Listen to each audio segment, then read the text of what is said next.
రాష్ట్రాభివృద్ధి కోసం కఠినంగా ఉంటామని ముఖ్యమంత్రి కేసీఆర్ స్పష్టం చేశారు. ద్రవ్య వినిమయ బిల్లుపై చర్చకు సమాధానమిచ్చిన ముఖ్యమంత్రి విపక్షాల తీరుపై అసంతృప్తి వ్యక్తం చేశారు. ఓటర్ల జాబితాలపై విపక్షాలు చేస్తున్న ఆరోపణల్ని ముఖ్యమంత్రి ఖండించారు. అందుకు సంబంధించిన పూర్తి బాధ్యత కేంద్ర ఎన్నికల సంఘానిదేనని సీఎం స్పష్టం చేశారు. సంవత్సరంలోపు పోడు భూముల సమస్య పరిష్కారంతో పాటు భూ రికార్డుల ప్రక్షాళన పూర్తి స్థాయిలో చేపడతామని భరోసా ఇచ్చారు. కాంగ్రెస్ హయాంలో చేపట్టిన సాగునీటి పథకాలు ముందు చూపు లేకుండా గాల్లో కట్టారని ఆరోపించిన ఆయన దార్శనికతతో ప్రాజెక్టుల పునరాకృతికి శ్రీకారం చుట్టామని పేర్కొన్నారు. 4.5 ఏళ్లలో బీసీలు, మైనారిటీ, బలహీన వర్గాల కోసం 280 గురుకులాలు ఏర్పాటు చేశామని వివరించారు. రాజకీయ లబ్ధి కోసమే ఎర్రజొన్న, పసుపు రైతులను రెచ్చగొడుతున్నారని ఆక్షేపించిన సీఎం 6 నెలల్లో కర్షకులకు గిట్టుబాటు ధరలు దక్కేలా చూస్తామన్నారు.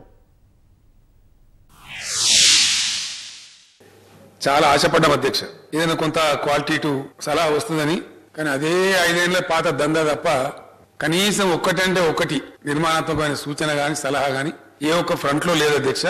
వాట్ ఈజ్ ఒక్క ఓటాన్ అకౌంట్ అంటే దాని డెఫినేషన్ లేదు అసలు. Nothing but budget. పరిమిత సమయానికి ఎక్స్పెండిచర్ తీసుకోవడమే ఓటాన్ అకౌంట్, అంతకు ఇంకేం లేదంట. ప్రాధాన్యతల క్రమం ఏదైనా మారినట్టయితే మళ్ళీ అప్పుడు ఫుల్ బడ్జెట్ రూపంలో హౌస్ ముందుకు వస్తారు. పరిపాలనా విషయంలో కూడా చాలా పెను మార్పులు చూడబోతారు అధ్యక్ష. చాలా కఠినమైనటువంటి పద్ధతిలో వ్యవహారం చేస్తాం అధ్యక్ష. నేను మొన్ననే నా పుట్టినరోజు జరిగింది. 65 ఇయర్స్ నుంచి నాకు 66 ఇయర్స్ ఏజ్ వచ్చింది అధ్యక్ష. ఈ పూర్తి కాలం నేను పనిచేస్తే 71 సంవత్సరాలు నా వయసు పోతుంది. ఈ పీరియడ్లో నేను ఎవరికి భయపడాలి, ఎందుకు భయపడాలి, దేనికి భయపడాలి? 100% 100 అయినా సరే రాష్ట్ర ప్రజల యొక్క మంచి కాంక్షించి 100% ప్రజలకు అనుగుణమైనటువంటి, ప్రజలకు మేలు జరిగేటువంటి పనులు అన్కాంప్రమైజ్డ్ ఎవరు ఏమన్నా అనుకుని అవి చేస్తాం. రాబడి రావాల్సిన దానికన్నా చాలా ఎక్కువ వచ్చిందని చెప్పిన నేను నా బడ్జెట్ స్పీచ్లో. ఎఫిషియెంట్ గా ఉన్నాం, కరప్షన్ తగ్గించినాం, చాలా మంచి స్టెప్స్ తీసుకున్నాం కాబట్టి రాబడి పెరిగింది అని చెప్పిన నేను చెప్పింది అట్లా ఉంటే మేము పని చేయలేదు, డబ్బులు రాలేదు అని చెప్పినా, నేను చెప్పినా మేము ఒప్పుకున్నామని మీరు చెప్తుంటే మేము ప్రేక్షక పాత్ర వహిస్తామండి. ఇక్కడ నాకు అర్థం కాదు. Sorry, very sorry. ఎందుకు వహిస్తామండి? Yes, that is what I'm trying to say. What you are telling is not correct. You have to correct your self.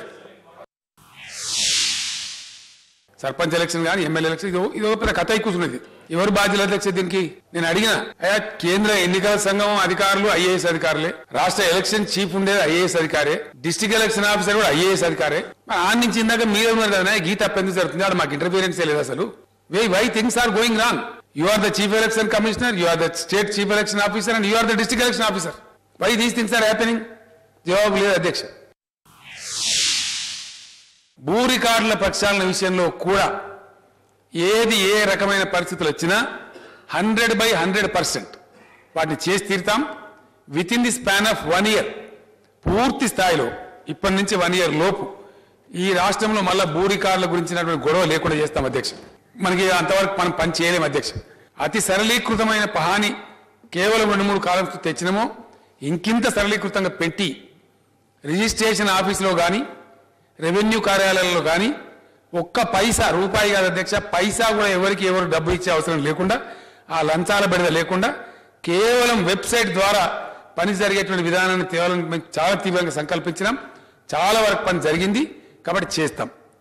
ఈ పోడు భూముల సమస్య పరిష్కారం చేయడానికి ఒక 10 రోజులు, 12 రోజులు, 15 రోజులు నేనే స్వయంగా పోతా అధ్యక్ష. వాళ్ళ వీళ్ళని నేను నమ్మదలుచుకోలేదు. ఎక్కడో ఒక ముగింపు చెప్పి దీనికి ఖచ్చితంగా ఇదిగో ఉన్నటువంటిది ఇది, వీళ్ళు వాస్తవంగా ఉన్నారు అని ఒక కట్ ఆఫ్ డేట్ పెట్టి అక్కడ క్లోజ్ చేసేస్తే ఫర్దర్గా అన్యాక్రాంతం అటవులు కాకుండా ఉంటాయి. అటు గ్రీన్ కవర్ బాగుంటుంది. ఉన్న వీళ్ళ భూమి ప్రక్షాళన అయితే కాబట్టి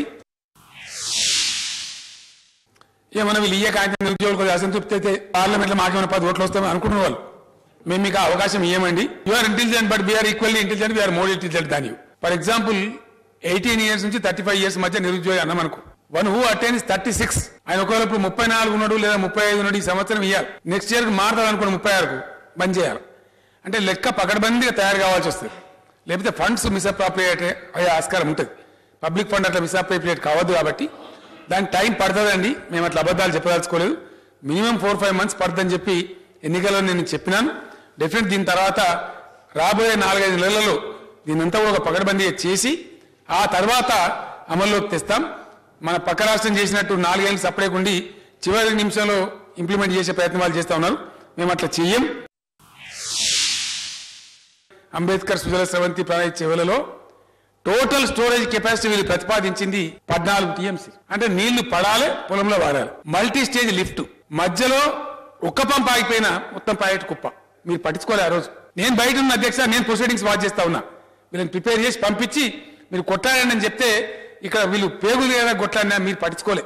మీరు ప్రేక్షక పాత్ర వహించారు. నేను ఆవేదనతో చెప్తా ఉన్నాను ఈ మాట. ఉద్యమ కాలం నుంచే ఇది అన్యాయం చెప్పి మేము ఆక్రోశించిన అధ్యక్ష. సోనియా గాంధీ గారికి నేను పోయి చెప్పిన, అమ్మా మా కొంప మునుగుతున్నదని. బట్టి విక్రమార్క గారు బాధ కలుగుద్దండి, మీరు అన్నదా భావించద్దు. మీ ఇందిరా సాగరు, మీరు చెప్పిన సోకాలు రాజీవ్ సాగరు ఎందుకు పెట్టినారు మాకు తెలియదా? మేము అమాయకులమా? ఆనాడు దుమ్ముగూడెం తేల్పాడు ద్వారా ఒక్క డ్రాపు నీళ్లు మనకి ఇవ్వకుండా 4000 ఎకరాల ఖమ్మాన్ని ముంచి ఖమ్మం భూములు కబ్జా పెట్టుకొని నీళ్లు తీసుకుపోయి నాగార్జున సాగర్లో పడేయడం కోసం పెట్టినటువంటి దుమ్ముగూడెం తేల్పాండ్ కోసం అగ్గి మీద నీళ్లు తేలటం మనను మైమర్పించడానికి పెట్టిన ప్రాజెక్టు మీ ఇందిరా సాగర్, మీ రాజీవ్ సాగర్. దుమ్ముగూడెం తేల్పాండ్ మనం వ్యతిరేకంగా పోకుండా ఉండడానికి ఆనాడు సమైక్య రాష్ట్ర ముఖ్యమంత్రులు పడిన కుట్ర. సీతారామ ప్రాజెక్టు ద్వారా మేము ప్రతిపాదించేది 7.5 నుంచి 8 లక్షలు. మీరు వద్దంటున్నారా? 2 లక్షలే కావాలా మీకు? మీరు దానికే సాటిస్ఫై అవుతారా? రేపు ఖమ్మం జిల్లా ప్రజలు నిర్ణయించనియండి.